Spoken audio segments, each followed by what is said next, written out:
کله چې تاسو خپل سخت واقعیات خپل بچو ته بیانوي نو د بچو تاسو سره یو مینا او محبت پیدا شي، تکلیفونه پیدا شي چې زما د پلار ما د پارسونه سخت تیری کړی،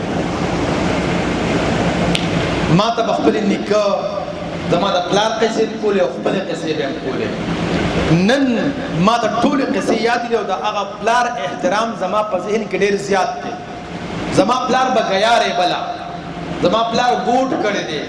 زما پلار د تماکوان تاسو کړی کنه، تماکوانو په بټې کې یې اپانې تړلې دي په دې ډول سخته ګرمۍ کې. نو هغه ټول قصې چې ما ته کړې دي نن چې زه خپل پلار ته ګورم ما ته هغه قصې را یادېږي، نو زما او د پلار ترمنځ هغه تعلق نورم مضبوطېږي او ما په ذهن کې او په زړه کې د پلار احترام نورم سیوا کېږي.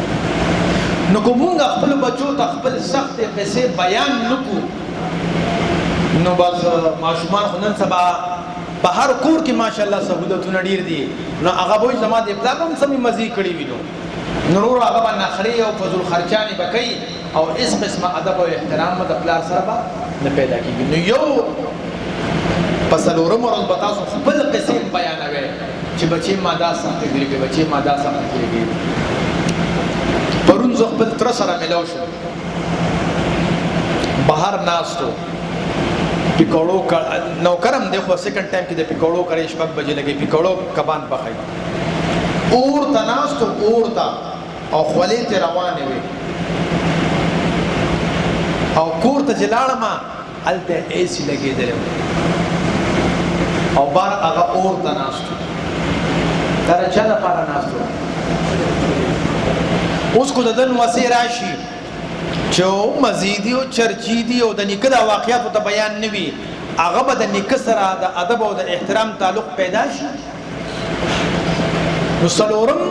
چې خپل قصې به هم بیانوي بچو ته.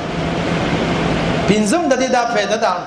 کله چې تاسو خپل ښځې ته او بچو ته د خپل دا سخت بیانوي که نه، نو د ښځې دا لاس نه دی په دې پرس باندې بیا ډېر نه ورځي، بیا هغه داسې خپلېولی شي چې اوهو د خاوند خو مې ډېرې په سختۍ ګټلې دي، نو بیا ډېرې خرچه کوي نه، فضول مزول نه لګوي. او که ته د ځانه ته مایي چې نه مونږ خو پلار په نیکه خانان یو او دونه جربونه ځمکه مو خو هغه مونږه خرڅه کړې ده او پلاني ځای کې مځې هم خرڅ کړې، پلانې پلان خو نه به وایي چې خامه ستا په خپله مزې کړې مونږ به سختې تېرو ورېږه چې تا ته سم تیلي ووخم نو هغه پیسې دله ټولې جارو کړي،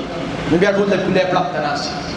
حالانکې هغه به مونږ هسې خبرې کړي، داسې ده که نه. نو خپل ایکچوال قصې او واقعات چې څه د باندې تېر شوي دي هغه بیانول پکار دي. نو درېیمه خبره اهمه دا ده چې کله مونږه د شپې اوده کېږو د هغې نه مخکې یا د انبیاء کرامو د پیغمبرانو واقعات، د صحابه واقعات، زمونږ د خپلو مشرانو واقعات قصې یا خپلې قصې بیانول پکار دي.